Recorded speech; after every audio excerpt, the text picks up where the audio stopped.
Hello and welcome to 60 Seconds to Code, where I show you how to code in 60 seconds or less. Today is another topic that I picked because of a recent conversation that I had with one of my friends.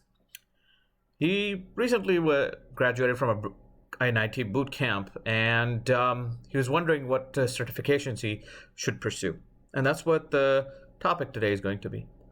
What certifications you should pursue, what their potential value is to your career, and somewhat that not all certifications are created equal. We'll go into the details of all of that. So let's get right into it.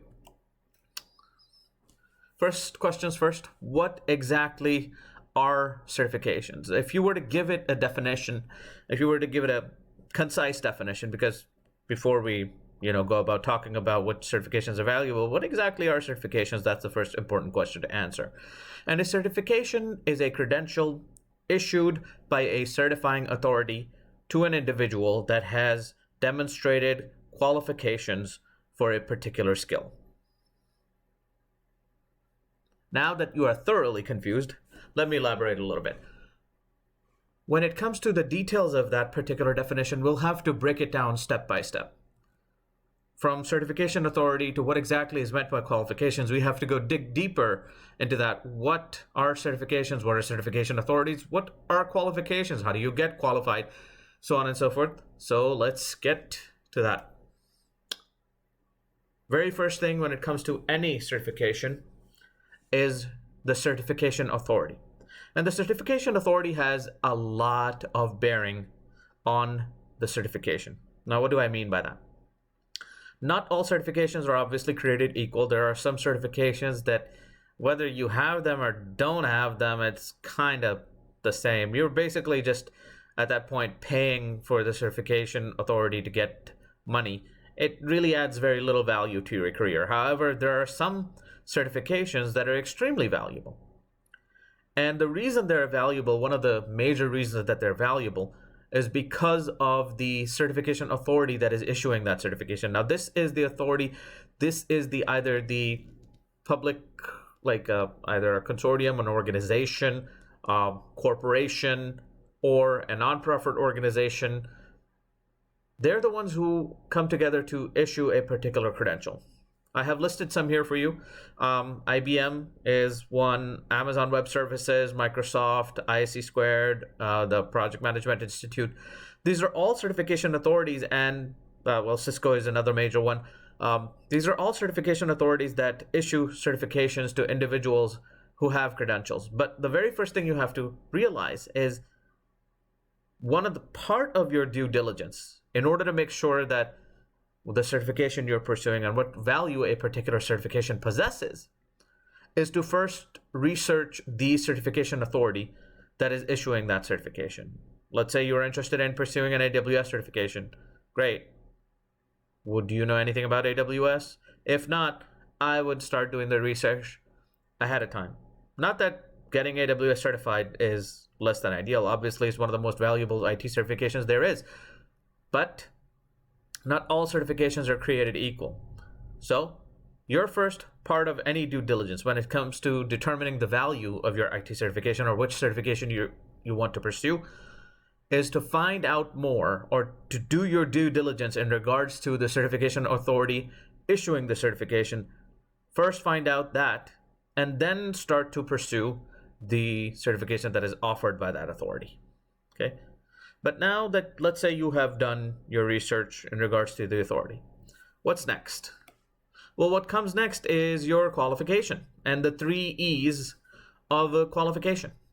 Meaning now that you have decided that, let's say you want to pursue an AWS certification or an IBM or a PMI certification or any other certification authority. You've chosen it and you are dead set on a particular certification. There's usually 3 pieces of evidence, 3 qualifications that you need in order to be qualified to get that certification. And that includes exam, experience, and education. Now, a lot of certifications don't require all 3 of these, but pretty much all of them require at least 1 or more of these. For example, in order to get certified in AWS, there is no experience requirements. My actually three AWS certifications, I did not have to provide evidence that I had past experience with AWS. Although before I sat for the exam is tough enough that if you don't have experience with AWS, you will not be able to pass that exam. But there was no requirement that I had to provide evidence that I had worked for a certain number of years in AWS in order to sit for the exam. I was allowed to take it regardless. But the exam is tough enough that if you don't have experience, it's unlikely that you'll pass it. But that is not one requirement for an AWS certified cloud architect or certified developer. That's what I found. Certain certifications, such as the PMI PMP certification, which is a project management professional certification, those require all three. You have to be experienced a certain number of years. You have to be working a certain number of years as a project manager. You have to have a certain number of education credits under your belt, a certain number of in-class education credits, and that's also part of your due diligence in order to find out, or trying to find out, which of these three E's your certification authority is going to require you to have in order to get credentialed, in order to get that certification: the exam, the experience, the education. So before you pursue any certification and what its value is, you have to find out whether it requires an exam, whether you need experience in order to get certified, and whether you need any education credits in order to get certified. If you have, depending on the certification, if you have one or three or two or all of these, you can apply and get certified with that particular authority. Now, what is the value? Now that you have done your due diligence, you have gone to and researched the particular certifying authority. Number two, you have gone and found out what the requirements are for your qualification, if you need exam, if you need an experience, etc. Finally, now that you have passed the exam and you've gotten qualified, what exactly do certifications bring to the table? How does that value, or how does that impact your career? The very first thing that I found in regards to certifications is that they help you get past the gatekeepers. Now, these two, the two that I'm mentioning here, human resource and recruiters, I'm calling them gatekeepers because these personnel, they are there in organizations to keep job seekers at bay, away from managers who are making hiring decisions. And here's why. Managers are busy people, and on any given day, they have a million different things to do. And hiring qualified candidates, and as an absolute must, as a part of the job description of any manager or any project manager. But a rule of thumb that a lot of human resources professionals and recruiters use is that somebody who is not certified in a particular technology or a particular with a particular certifying authority, it's unlikely that they will know how to do that job. This is, well, that particular statement is not true. Never has been, never will be. Just because somebody is not certified in something, that does not mean they cannot do the job. But I'm afraid HR and recruiters do have to use some kind of filtering mechanism in order to make sure that they only send qualified candidates and only send a certain type of candidate up the chain to their manager or to hiring managers to be interviewed, because those people have limited time. And these certifications can help you get past these gatekeepers, especially if you are starting out in your career. So one of the major value that a certification brings to your table is to get your foot in the door. After you get your foot in the door and you get past the gatekeeper, when you get to the hiring manager or the technical team and are actually interviewing with the technical team, that's when you need to prove that you can do the job by either passing the technical interview or showing what you can do, etc. But before that, you have to get past these gatekeepers, and certifications are a great way to do that. Now, what particular certification? Because We did the research earlier in regards to the certifying authority and the qualification, but what certification you should be pursuing really depends on a bunch of things. Number one, what are your career goals, your long-term career goals? What are you looking to become, or what are you looking to get out of your career? That is going to largely define what certification you should be pursuing. So for example, if you want to become an architect, a software architect, or a software developer, or a project manager, or a business analyst, or a data analyst, or a security professional, all of these have certifications and certification tracks associated with them. So if you really want to get into IT and cybersecurity, and you go about getting a project management professional certification, is that you think that's a good idea? It's not. Not that there isn't any value to the PMP certification. There is. It's a terrific certification. You should definitely pursue it if you want to be a project management professional. Similarly, if you want to be a security professional, you should be pursuing security certifications like Certified Ethical Hacker, or Certified Cloud Security Professional, or CISSP, and an umpteen number of others security-based certifications. Second, after you know what your career goals are, and depending on that, what certifications you should pursue. But basically, you have to know what your career goals are, right? If you don't know yourself, if you can't determine for yourself what you want to be, then you're not going to know which certifications to pursue. Because that's what I kind of see in people who are trying to break into IT with boot camps, etc. They really don't have a goal in mind.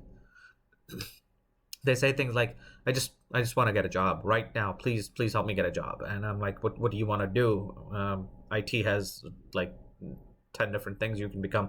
Even as a junior guy, opening or beginner job titles can vary extremely.